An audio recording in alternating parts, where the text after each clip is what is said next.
Listen to the Tommy Shnurmacher Show, live weekdays 9 to noon on CJAD 800 and CJAD.com. One on the list of things that married couples fight about, item number one, money, right at the top of the list. Sometimes a lack of a budget, no discipline on spending, one spending too much, one is too cheap, an accumulation of too much debt. Lots of issues, and they're very serious enough to tear apart a relationship. But actually, there are several things you can do before you walk down the aisle with your intended spouse. And here to discuss it, money coach Lama Farran, who joins me. Good morning. Good morning, Tommy. Now, many people, many people, Lama, they have great communication before marriage about things like having children, where they're going to live, their plans for the future. Why don't couples have the money talk? Well, it goes back to really money being a taboo subject to start with. So we ask our partner what color you like, where do you like to go on vacation, what food you like. But we never ask them, how were you brought up with money? How was money used in your house when you were a kid? What did you learn about money? It's all questions that we never even touch. And it's funny because recently I had a client, she wanted to see if they can afford a house. She was getting married. And just on the phone, I asked her, so how much your husband or future husband makes? She's like, I don't know. I'm like, wait a minute. You're getting married to this guy and you have no clue how much he makes. She's like, no, well, I have my money. I make my money. He's going to make his money and our things are going to be separate. I'm like, okay. So this really shows you that people just don't talk about money. It's something that's it's touchy. It's sensitive. So we avoid it. It's as simple as that. Now, you brought up something very interesting. Instead of saying very direct questions, how much money do you make exactly? Do you like to spend a lot of money? Are you cheap? Instead of asking questions like that, if you ask about money in the household when they were children, you'll find out a lot about somebody, won't you? That's right. I mean, the way we deal with money today is because how we were brought up. So maybe the woman comes from a house where money equaled love. Money was used to show love. Right. And maybe the man was brought up in a house where money equaled control. This is how the father controlled people with money. So these two people, when you put them in a relationship together, for sure there's going to be clash because they don't perceive money the same way. And yet they never discussed things like that. And they don't know what happened in their childhood as with money. So how do you bring up the subject? You just open it. First of all, there's actually a very good book that's all about discovering your partners from a money perspective. It's called The Heart of Money, and the author is called she's Deborah Price. She has the Money Coaching Institute in California. She's actually my mentor, and she has a lot of exercises in there that you can sit down and discover your life story about money and also your partner's life story. So just to give you an example, I actually picked up a small exercise that we can give the listeners today. It's 4 simple statements that you're going to fill in the blanks. And you each fill them out in the blanks and you compare your answers. You have the statements? Yes, I do. Okay, let's hear them. Okay, so the first one is, I believe money is. You continue the fill in the blanks. Okay. Second one is, when I think about money, I feel. What do you feel? When it comes to money, what I need most is, and the last one, which is the most important, I feel, is when it comes to money and our finances, what I need from you is. We never really ask our partner, what do you need from them financially? Right. So I find doing this kind of exercise, for example, just, takes 5 minutes and compare your answers and you're going to come up with some, you're going to have a discussion around that and you're going to discover some things about your partner.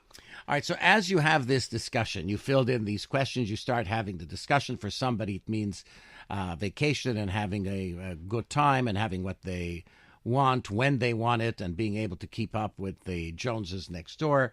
And for the other one, money means security. So they want to be careful. They want to put money away for the future. Mm-hmm. 2 very different views. How do you reconcile these 2 views in a marriage? How do you make that compromise? Well, the thing is, the person who wants to go on vacation, they like the saver, I'm going to call them the saver and the spender. Right. The saver can sit down and say, okay, listen, we can go on vacation. It's just not going to be in 2014. It might be in 2015. So you have to give them something to look forward to. Not like, oh, we can't afford it, period. You have to give them something that, yes, we're working towards that. Usually there's 3 different scenarios, right? It could be saver, saver spender or spender spender. Saver saver, life is good. They're both saving. Right. They're not fighting. Spender spender, they're both spending, and one of them hopefully is gonna wake up. And usually, unfortunately, they wake up a bit too late. And the saver spender, the way you can deal with it is really for the spender to have, I don't want to call it allowance, but like a discretionary amount that they can spend the way they want on whatever they want. And the saver really doesn't have a say in it. But this is after sitting down and figuring out the budget for the household and what's that discretionary amount that's left, the breathing room that the spender can take and do whatever they want with it. And the same amount can go also to the saver, but they can choose to save it or do whatever they want with it. Lama Farran is my guest. She is a money coach. If you have any questions for her about money and marriage, or money, period, even without marriage, send your text to 514-800.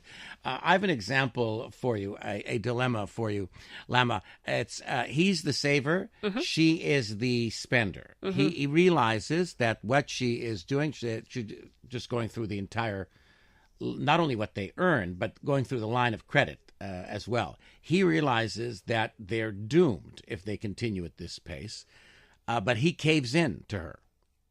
And what do you foresee for them in the future? Divorce. Well, he caves in. If he's the saver, I don't know if he's going to cave in, really. He would want to find a solution. And I often say the problem with money is often not a money problem. And that's very, very true for couples. If she's going crazy with the spending, is that there's other issues underlying that. And what are these issues? You know, is she just bored in her life? Is she having an emotional void that she's trying to fill? Why is she spending? It's not just a question of, okay, here's your budget. You can only spend that much per month. It's why is she going down that route? Well, he's the saver. She's the spender. He puts the money in. She takes it out. But you're right. There are underlying issues. So, I mean, for that, they would use not only a money coach, they'd need a psychologist, right? Yes, very often it's couple therapy. And even like when there's something called financial infidelity. This happens when, for example, the wife goes and she purchases stuff and she hides them because there's dishonesty at the end of the day. Dishonesty with money, I'm sure there's other areas as well where there might be dishonesty. That's called financial infidelity? Yes. It's an official term. So if, say, the wife says she's brought a dress, it was on sale, and she doesn't mention the price. Or like she hides it, or, I mean, she doesn't, it's not only done once. Let's say on a regular basis. This is a pattern. Yeah, it's a pattern. You buy things, you hide them, you take out the tags before you come home. One night stand with one dress. No. Okay. No. Okay. Now, what do you recommend to couples when one of them is bringing a heavy debt load into the relationship? Well, there has to be a discussion before they get into the relationship. This is where financial transparency is really important. When you're engaged, let's say, and you're moving in together and you're going to get married, just put it all out there. This is what I'm bringing with me as debts. This is what I'm bringing me as assets. And this is what I would expect you to do. Have a conversation. Do you expect your future partner to help you? Or do you expect to buy a house and dump it all on the house? Or maybe you're going to say, you know what? No, I put myself in that mess. I'm going to take myself out of that mess. Just have the conversation from the beginning to set the expectations about how do you plan on dealing with this debt. I'm gathering that most of the people who see you have not had that conversation. Right? No. Okay. Well, I've had a client, for example, she took on her husband's debt, right? She said, you know what? We're going to do this together. We're going to continue the discussion. More of your questions for money coach Lama Farran. Text your question to 514-800. Lots of texts coming in for our guest, money coach Lama Farran. This texter saying, what about saving secretly for your spender partner to not know about said money? I do that. He knows I save, but not how much. It goes back. It's dishonesty, really. There's nothing. Why wouldn't he disclaim it? That's the reason. Like, I would like to understand, why is he secretly saving and how much? Well, why? She should reveal the exact amount she puts away? Why not? Because then he's going to say, we've got all that money saved. Let's spend more. This way he doesn't know how much the total is. Yeah. I don't know. If she's saving it for something specific, then she tells him, listen, this is going to be our cushion if you go crazy shopping tomorrow. Dean from NDG says, my wife had 2 pairs of good shoes when we met. Now she has over 700 pairs. Oh, my goodness. Some I'm sure she's never worn. I have 3 pairs of shoes. Mm-hmm. What advice would you have for Dean and his wife, Imelda? To put a limit on how many shoes a year she can buy. Let's say he gives her the limit of 5 pairs of shoes and she can go and that's it. When it's done, it's done. What about if she's earning money? Still, I mean, for me, I don't understand this. She's earning he's earning. Like for me, it's everything goes into one account. All the expenses of the house go into one account. You can have a bit of a discretionary money and he can have a bit of discretionary money. You don't think spouses should have separate accounts? You can have separate savings account, but everything that's related to the house, almost everything has to go, because I've seen couples who've been together for like 14 years and she has her account, her paycheck goes there, she's responsible for certain bills, and him the same thing. But really, this didn't work out after some time because it's the typical scenario of the left hand doesn't know what the right hand is doing. You know, his account would be in overdraft and he's not able to pay the bills that he was assigned, and then she's okay and they're not talking. So all right, Phil says, my wife and I were well heeled. Our incomes went into our accounts and investments. Prior to marriage, we didn't talk about money. Fortunately, we had no issues. There should be mandatory premarital courses as well as mandatory counseling if divorce is brought up. Dave's not here, man. It's Phil. Okay. Definitely. I mean, I always suggest for couples to go to workshops together to hear the same financial message. Maybe these 2 people were brought up in very healthy households where money was used in a healthy manner and they were okay. But a lot of people come into a relationship with a lot of baggage and it all comes up in times of stress, really. This isn't baggage. This texter wants to know, how about when one person has a house and will get married and the future spouse didn't contribute money to purchase the house? Okay, so again, discussion. You can tell the person, listen, this is my house. I came in with it. If we do get divorced, I'm taking all of it. Just set the expectations from the beginning. Another texter, Bobby, says there's another important factor. No matter what the situation, both parties have to agree to drop the guilt trip about who spent what, where, or you're never going to solve your problems. Would you agree with that? Yeah, for sure. I mean, this is why money is a very emotionally charged topic. It's because it brings with it a lot of anger and blame and finger pointing. And it's not easy to talk about money and stay cool, right? It's very emotionally charged. They say that opposites attract, but can a couple make it if they have totally different ways of dealing with money? They could, through discussion, through communication, and through, they have to meet somewhere in the middle, right? It's you can't stay the way you are exactly and expect the other person to change and say, this is who I am, I spend, and it's your problem if you're feeling insecure. They have to meet somewhere in the middle.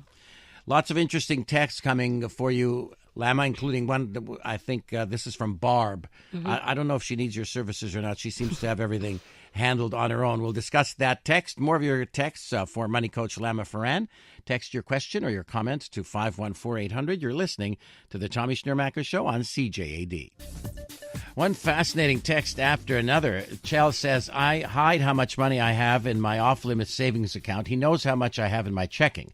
My savings are for emergencies and to put a down payment on the house he always talks about wanting. I also help him with his student loans and credit card when he can't meet his monthly payments.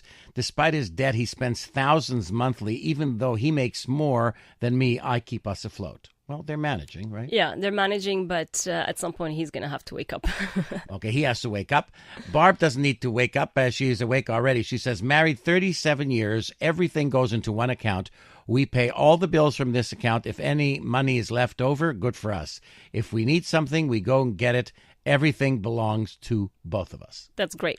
I would be out of business if everybody's like that. Okay, so if everybody were like Barb, you'd have no customers. This one, I think this could have been a good customer for you.